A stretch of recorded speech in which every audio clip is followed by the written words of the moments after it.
युद्ध केवल शस्त्रों से नहीं जीते जाते, कभी कभी शांति भी हथियार बनती है। लेकिन जब शांति का उत्तर भी मौन हो तो उठता है शर, उठता है पौरुष।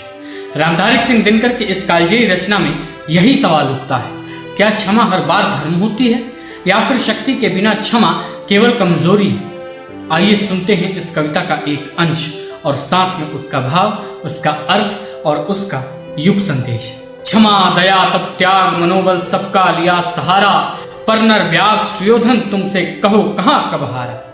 यह उस प्रश्न की शुरुआत है जो शांति की असफलता पर उठता है। जब युधिष्ठिर ने धर्म का हर उपाय कर लिया फिर भी दुर्योधन नहीं हारा, तब यह पंक्ति हमें बताती है कि कभी कभी शांति का उत्तर युद्ध होता है।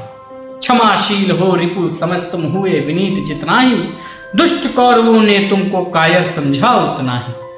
यहां दिनकर जी आगाह करते हैं, क्षमा तब तक ही आदर्श है जब सामने वाला उसका सम्मान करे। जब दुर्जन उसे कायरता समझे तब वह क्षमा नहीं विनाश की भूमिका बन जाती है, और इसे आपको समझना होगा।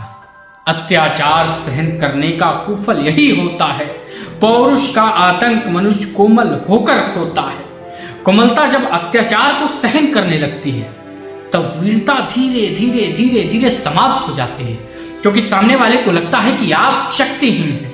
यह चेतावनी है। सहनशीलता भी तब तक ही अच्छी लगती है जब तक वह धर्म की सीमा के भीतर है। क्षमा शोभती उस भुजंग को जिसके पास गरल हो, उसको क्या जो दंतहीन विषरहित विनीत सरल हो। सांप अगर जहरीला न हो तो उसका मुस्कुराना किसी को नहीं डरता।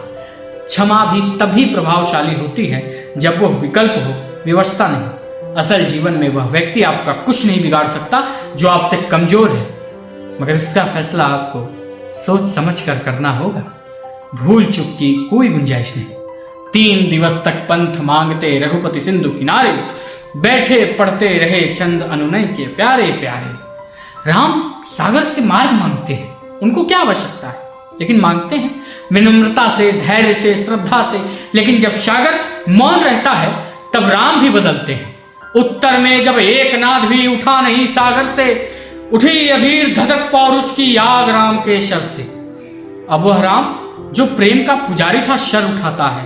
राम जो तीनों लोके के स्वामी है, जब वह क्रोध करते हैं तो पृथ्वी डोल उठती है, ब्रह्मांड कांप पड़ता है।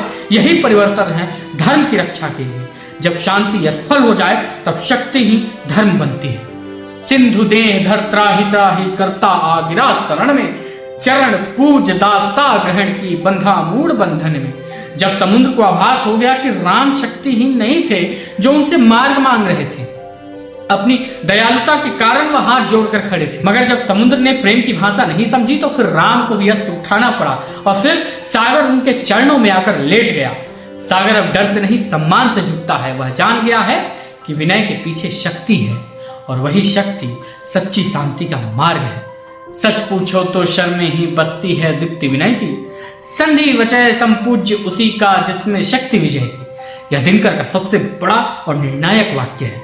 संधि का सम्मान तभी होता है जब वो शस्त्रों के विकल्प के रूप में हो, विवशता के नहीं। सहनशीलता क्षमा दया को तभी पूजता जग है, बल का दर्प चमकता उसके पीछे जब जगमग है। इस वाक्य को समझिएगा। दया, क्षमा, सहनशीलता ये सब दिव्य गुण है, पर तभी जब तक पीछे से कोई शक्ति की आभा चमक रही हो, नहीं तो ये गुण नहीं है, बल्कि लाचारी बन जाते हैं।